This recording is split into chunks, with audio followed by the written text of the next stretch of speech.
अकरम चीमा साहब, सर वजीर आजम साहब का इरशाद है कि यही सब कुछ करना है। मेरे भाई ने मतलब सर सवाल तो आने दें सर, थोड़ा सा वेट, सवाल तो आने दें सर।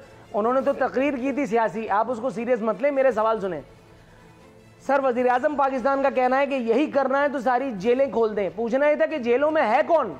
वही जिसने 250 रुपए चुराए, जिसने किसी की पॉकेट मारी है, जिसने किसी की जमीन पे कब्जा किया, इस तरह के छोटे मोटे चोर चमार।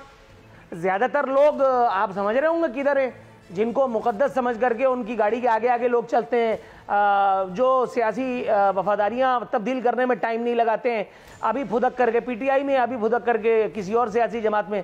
तो सर पहले सियासत को पाक करने चले थे आप, तो ये अचानक जेलें खोलने का मंसूबा कहां से आ गया? मैं समझता हूं कि मेरे भाई ने जो अभी बात की कि ना तजर्बेकार हैं, बिल्कुल इसमें कोई शक शुबे वाली बात नहीं है कि पाकिस्तान तहरीक-ए-इंसाफ के लोगों के पास टीटियां लगाने का कोई तजर्बा नहीं है, कतरी खत लाने का कोई तजर्बा नहीं है, कैलबरी फॉन्ट का किसी किस्म का कोई तजर्बा नहीं है, एवन फील्ड में जाके फ्लैट बनाने का कोई तजर्बा नहीं है। बिल्कुल हम ना तजर्बेकार हैं, इसमें कोई शक शुबे वाली बात नहीं है। मैं बिल्कुल 100% अपने भाई की इस बात से मैं एग्री करूंगा। देखें, यही बात तो इमरान खान साहब पहले दिन से कह रहे हैं कि जेलों के अंदर कौन है।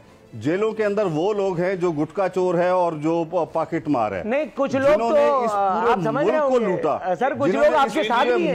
मुल्क को मकरूज किया सर। चीमा साहब, कुछ लोग तो आपके साथ भी हैं ना? वो तो आज बाहर बैठे हुए हैं। नहीं, आपके साथ जो लोग हैं तो उनका जेलें नहीं है।